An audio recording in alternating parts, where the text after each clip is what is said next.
আসসালামু আলাইকুম। বিপিএলের ১১তম আসরের অষ্টম ম্যাচে আজকে মুখোমুখি হয়েছিল খুলনা টাইগার্স এবং ঢাকা ক্যাপিটালস, যেখানে শুরুতে টসে জিতে বল করার সিদ্ধান্ত নেয় ঢাকা ক্যাপিটালসের অধিনায়ক থিসারা পেরেরা। টসে হেরে ব্যাট করতে নেমে ২০ ওভার শেষে ৮ উইকেট হারিয়ে ১৭৩ রানের বড় সংগ্রহ করে খুলনা টাইগার্স। শুরুটা ভালো করেছিল খুলনা টাইগার্স। উদ্বোধনী জুটিতে ৪৯ রান যোগ করেন মোহাম্মদ নাইম শেখ এবং উইল বশিষ্ট। নাইম শেখ ১৭ বল থেকে ৩০ রানের ঝড়ো ব্যাটিং করে আউট হন। তবে এরপর নিয়মিত বিরতিতে উইকেট হারায় খুলনা টাইগার্স। দলীয় ৫০ রানে ফিরে যান আফিফ হোসাইন ধ্রুব। এরপর ইব্রাহিম জাদরানও ছিলেন ব্যর্থ, মাত্র ৫ রান করে আউট হন তিনি। অধিনায়ক মেহেদী হাসান মিরাজ ১০ বল থেকে ৮ রানের ইনিংস খেলে থিসারা পেরেরার বলে আউট হন। মোহাম্মদ নওয়াজও ব্যর্থ ছিলেন, ৮ বল থেকে ৫ রান করেন। শেষ দিকে ব্যাট হাতে ঝড় তোলেন মাহিদুল ইসলাম অঙ্কন, ২২ বল থেকে ৩২ রান করেন তিনি। জিয়াউর রহমানের ব্যাট থেকে আসে ১৫ বলে ২২ রান। এছাড়া আবু হায়দার রনি ৮ বল থেকে ২১ রানের টর্নেডো ব্যাটিং করে অপরাজিত থাকেন।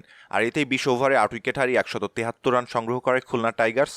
১৭৪ রানের জবাবে ব্যাট করতে নেমে উদ্বোধনী জুটিতে খুব একটা ভালো করতে পারেনি লিটন কুমার দাস এবং তানজিদ হাসান তামিম। দলীয় মাত্র ১৭ রানে ব্যক্তিগত ২ রান করে আউট হন লিটন কুমার দাস।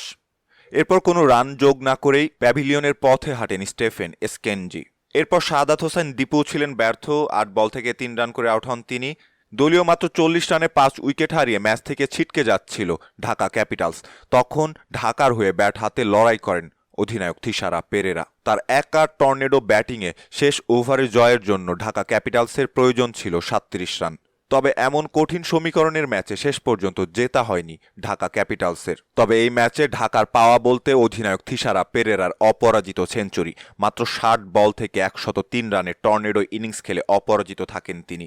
২০ ওভার শেষে ৬ উইকেট হারিয়ে ১৫৩ রানে থামে ঢাকা ক্যাপিটালসের ইনিংস, যার ফলে ২০ রানের জয় নিয়ে মাঠ ছাড়ে খুলনা টাইগার্স।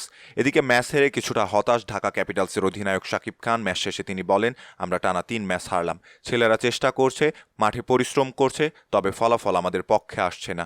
আজকের ম্যাচে মুস্তাফিজ দুর্দান্ত বল করেছে, ব্যাট হাতে থিসারা পেরেরা দারুণ ব্যাট করেছে, তবে ফলাফল আমাদের পক্ষে আসলে আরও ভালো লাগতো।